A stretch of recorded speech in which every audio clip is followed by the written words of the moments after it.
Buksan na lang.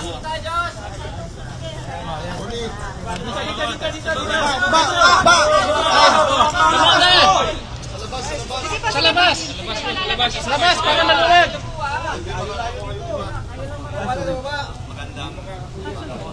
Susok ba? Uy, naka-off yung mic. Tayo po ay may nakataon naman pagkatapos po para sa habang talakayan.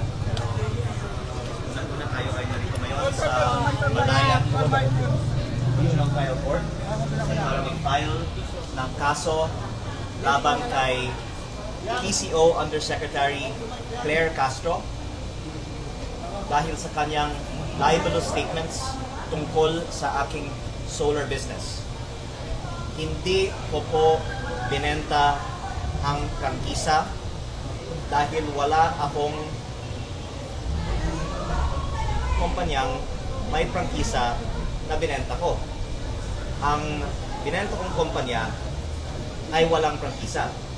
At hindi ko naman pong nais na masaktan si Yusek Claire Castro, ngunit kailangan ko lang pong depensahan ang aking pangalan dahil ilang vlog na po siya tungkol sa akin at ayon po sa advice ng aking lawyer, maraming salamat po kay Attorney Topacio sa kanyang guidance.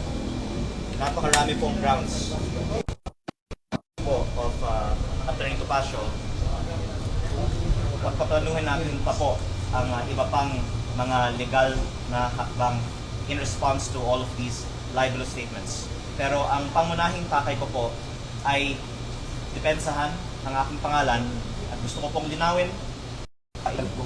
Ito po ay under the civil code na ang principle po nito, kung ikaw ay may ginawang isang bagay na naka-injure ng isang tao, ng kapwa-tao mo, you are liable to pay for damages. Hindi po nais ipakulong si Yusek Claire Castro, ngunit gusto namin siyang panagutin. Unang-una, sapagkat may ginawa siya mali para sa aming opinion, at pangalawa, to vindicate yung good name and reputation of my client na expression. Yes, but that is not absolute. Ito po ay hindi lamang exercise ng freedom of expression ng isang journalist o isang pangkaraniwang mamamayan.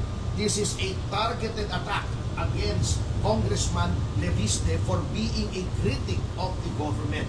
Kitang-kita po natin yung pattern.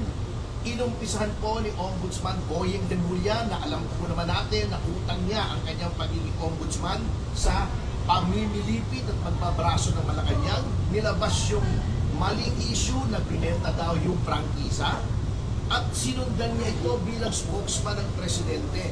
This is a directed and targeted attack to destroy the reputation of a legitimate government critic na nakakasakit na ang kanyang mga expose laban sa Pangulo in the exercise of his duties as elected public official at membro ng lehislatura, na ang role po, ang primary role ng lehislatura in making laws is to safeguard public funds. Ginagampanan lamang po ni Congressman Leviste ang kanyang role to safeguard public funds sa pangungurakot.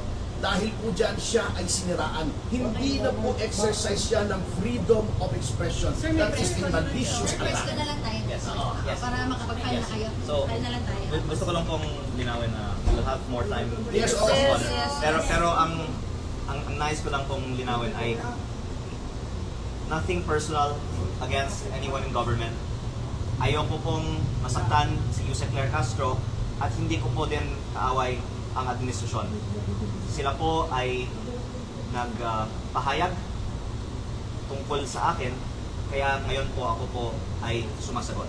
At kaya po hindi namin ngayong araw sinasampahan kay Yusek Claire Castro ang isang criminal case dahil sa tingin ko mananalo tayo, pero maaawa naman po ako kay Yusek Claire Castro kung siya po ay kaagad makulong. Sa tingin ko po ang ating unang hakbang ay isang civil case. At ito po ay for 110 million pesos in damages na sa tingin natin po we will win po this case. Maraming salamat. Thank you. Thank you. SPNet po ito na SPNet. Solar panel file. I'm sorry. Makikisuyo lang po. Pasensya na po.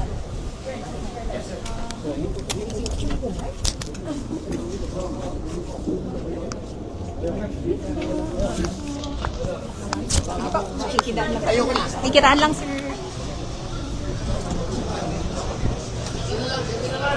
Excuse me.